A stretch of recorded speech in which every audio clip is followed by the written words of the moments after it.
Новые угрозы Трампа. Лидер США, недавно отдавший приказ выкрасть Николаса Мадуро, недоволен руководителем еще одной страны. Взрывы в столице. Террористы снова атакуют гражданское население. Последствия почувствовали десятки, а может быть сотни тысяч человек. Путин в ударе. Что так обрадовало инициатора войны? Расскажем. А вот Зеленский сделал неожиданное признание. Досмотрите. Самолеты США направились в Гренландию после того, как оттуда ранее уехали военные из Германии и Голландии. Что происходит? Цены в России пошли на взлет, покупатели начинают терять терпение. Кто виноват? Предприниматели уже показывают пальцем. После аварии Адам Кадыров получил новый удар. У него появился неожиданный конкурент. Об этих и других событиях к вечеру вторника, 20 января. Ключевые события дня без лишних слов. Это Нехта. Оперативно о главном в Украине, России, Беларуси и мире. Первую годовщину своего нового президентского срока Дональд Трамп обрушился с угрозами на лидера одной из стран. Нет, это не Путин и не Хаменеи. Хозяин Белого дома раскритиковал Эммануэля Макрона. Поводом стало сообщение политика о том, что Париж отклонил приглашение Трампа поучаствовать в Совете мира по Газе. О, он это сказал, но никому не нужен, потому что он скоро покинет свой пост. Так что, знаете, это нормально. Если они проявят враждебность, я введу 200% пошлину на его вина и шампанское, и он войдет в совет, но не обязан входить. Заодно Трамп подтвердил еще один факт. В этот же Совет мира США пригласили и Владимира Путина. Да, его пригласили. Тем временем приглашение из Вашингтона, похоже, очень взбодрило хозяина Кремля. Накануне он срочно созвал Совет Безопасности и, судя по всему, настроился управлять миром вместе с Америкой. У нас сегодня два вопроса. Один касается текущих вопросов в сфере безопасности, а второй о нашем участии в строительстве многополярного мира. Правда, в Совете мира еще 59 стран будут иметь такой же голос, а пожизненный председатель Трамп и так собирается утверждать все решения лично. Но об этом Путину, возможно, не доложили, как и о невзятии Купенска.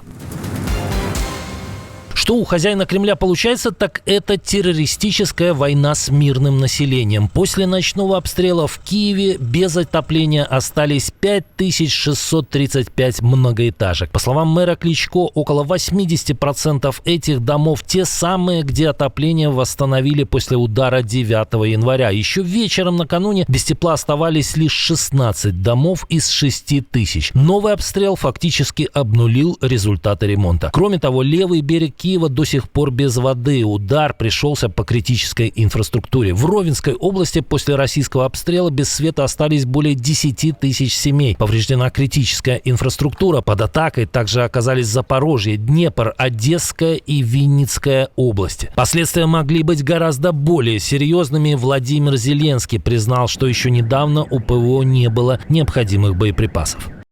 За сутки до этого удара мы, наконец, получили необходимые ракеты, и это существенно помогло. Каждый пакет поддержки имеет значение. Ракеты для Патриот, для насамсов, для других систем ПВО критически необходимы.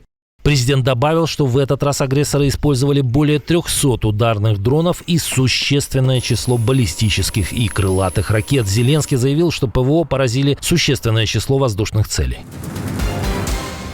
Тем временем американские самолеты летят в Гренландию. Командование воздушно-космической обороны Северной Америки сообщило, что его авиация в ближайшее время приземлится на космической базе Петуфик. В структуре уверяют, ничего неординарного не происходит.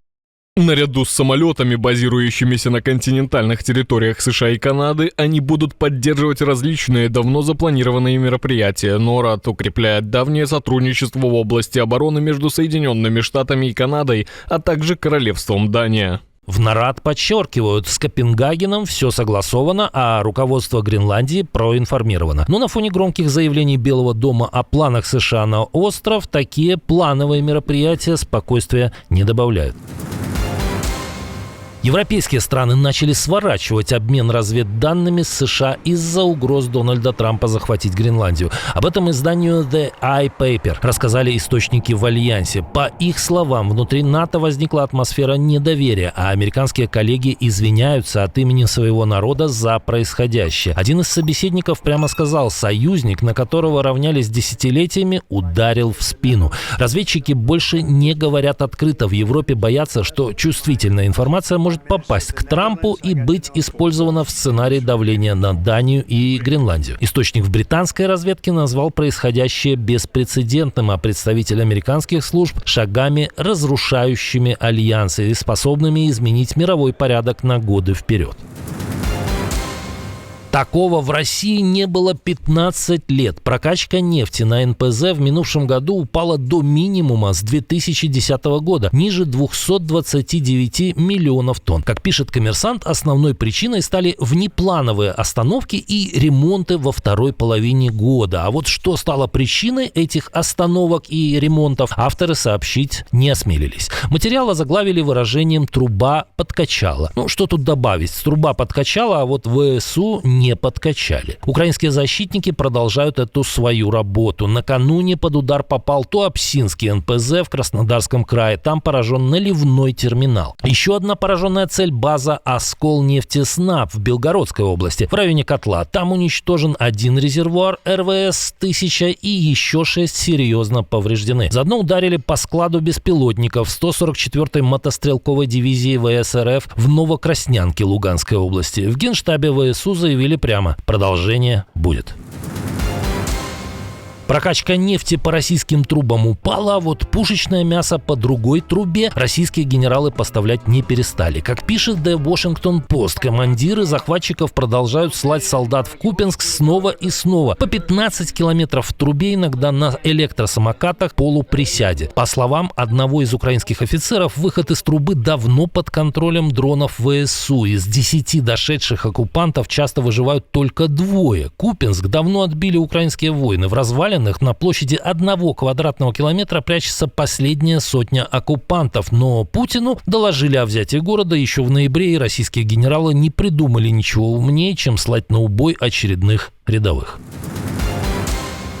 Налоги подняли, а цены полетели следом. С начала года российский бизнес резко переписал ценники. Логистика подорожала сразу на 10-20%. Общепит, фитнес, частная медицина и образование в среднем на 8-10%. IT и цифровые сервисы плюс 5-7%. Это официальные цифры от главы торгово-промышленной палаты Сергея Катырина. Правда, потребители ощущают рост цен немножко по-другому. Причина понятна. С 1 января НДС вырос с 20 до 22%. Малому бизнесу резко урезали упрощенку. Лимит доходов снизили с 60 до 20 миллионов рублей, а дальше будет еще жестче. Дополнительно налогом обложили банковские операции и платежную инфраструктуру. В итоге Минфин рассчитывает собрать более 3 триллионов рублей на оборону и безопасность. Возмущение покупателей предприниматели уже перенаправляют по правильному адресу. В Оренбургской области на кассе одного из магазинов появился плакат с размытой фотографией Владимира Путина. Цены повысились благодаря этому человеку. Не стесняйтесь в словах, чтобы выразить свою благодарность за это, написали предприниматели. Молдова ставит точку в истории с СНГ. Правительство запустило процедуру денонсации 3 ключевых соглашений, на которых держится членство страны в Содружестве независимых государств. Об этом сообщил глава МИД Молдовы Михай Папшой. После утверждения парламентом страна юридически перестанет быть членом СНГ. Документы планируют довести до парламента уже к середине февраля. По словам министра, из 283 соглашений в рамках СНГ 71 уже разорвано. Еще около 60 на подходе. Многие давно не работают и были отменены другими странами без последствий. Кишинев сохранит только те договоренности, которые дают экономическую пользу и не противоречат курсу на евроинтеграцию.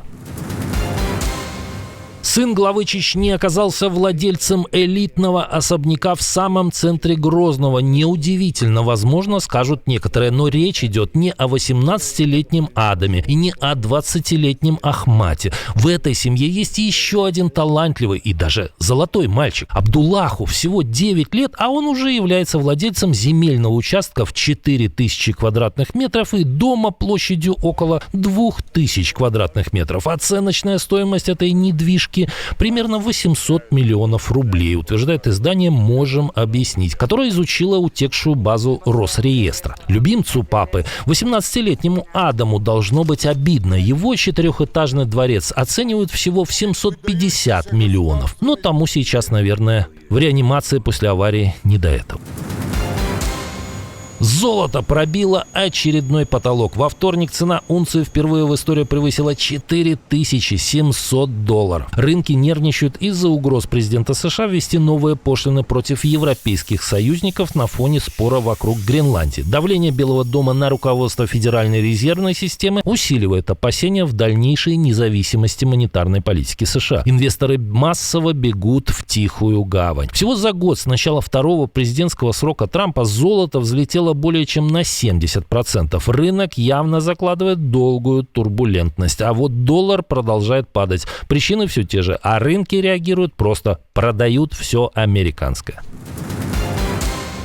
Не только дроны и ракеты. В небе над Украиной можно увидеть и что-то восхитительное. Накануне вечером и ночью жители сразу нескольких областей могли наблюдать северное сияние, лиловые и зеленые отблески на темном фоне. Редкое для этих широт явление видели и почти над всей территорией Беларуси, а также над Германией, Великобританией и Гренландией. Причина – мощная магнитная буря. Эксперты фиксируют радиационный всплеск и предупреждают: магнитная активность может дойти до критических значений. В таких условиях возможны сбои спутниковой связи, навигации и даже Starlink. Северное сияние возникает из-за вспышек на Солнце. Поток заряженных частиц достигает Земли, часть из них пробивает магнитное поле и сталкивается с газами в атмосфере. Атомы загораются, и небо начинает светиться. А в прошлом выпуске мы вам рассказывали о том, что мечта Путина о распаде НАТО близка к осуществлению, и о том, как в Армении на высоком уровне отреагировали на заявления Дугина и Соловьева, о неожиданном признании Сырского и дерзком ответе Лукашенко Трампу в ответ на заманчивое предложение. Посмотрите, если не видели, подписывайтесь, чтобы не пропустить ничего важного, и до встречи уже утром.